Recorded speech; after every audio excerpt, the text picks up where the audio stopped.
Hi, and welcome to my channel. We are going to do proportional reasoning. So here we have, it cost Blake $8 to send 80 text messages. How much would it cost? How much would it cost to send 130 text messages? So here you're going to set up a proportion, right? You're going to set up proportion. You're going to set up a proportion, TION, and then solve. How you set up in a proportion? We have money and we have text. So we're going to have money or dollar money amount over the amount of text.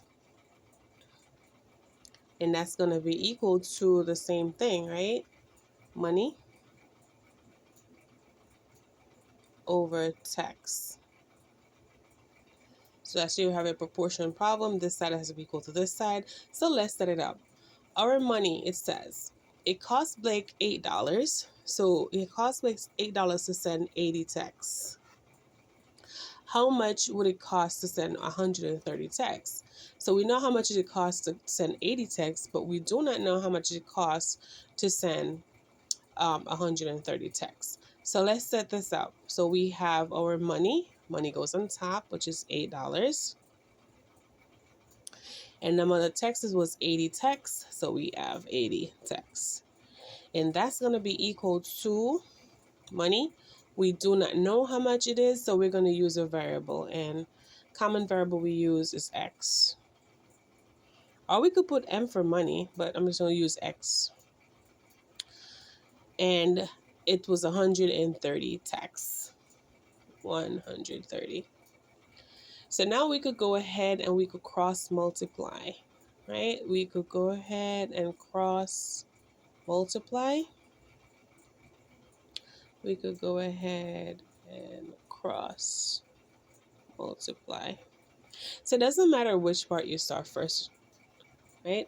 So here I'm going to have 8 times 130. So 8 multiplied by 130. And that's going to be equal to 80 times x. So 80, and I'm going to put times x. I'm going to rewrite this so I could put 80x.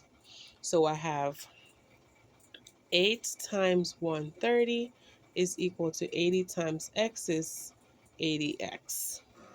This step, yes, I could have written it here, but I just wanted to do step by step the longer way. So I have 80, 8 times 130, 8 times 0 is 0, 8 times 3 is 24, you put the 4, you carry the 2, 8 times 1 is 8, and 2, 10. And that's going to be equal to 80x.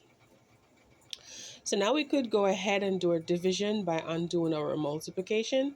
So we know 80x is 80 times some number x, and that's the number we're looking for, right? The money amount. So we are going to divide both sides of our equation by 80. So when we divide both sides of our equation by 80, this cancels out. So that's leave x. And afterwards, we go ahead and we divide 80 into 1040. 80 into 104 goes 1. 1 times 80 is 80, which leave us with 24. 80 into 240 goes 3 times. So that's 13. So our x is equal to 13. So now we could say it will cost $13 to send to send 130 texts. $13 to send 130 texts. So there you have it. Thank you for always chiming in. Please don't forget to subscribe if you haven't subscribed, and like and share. Thank you.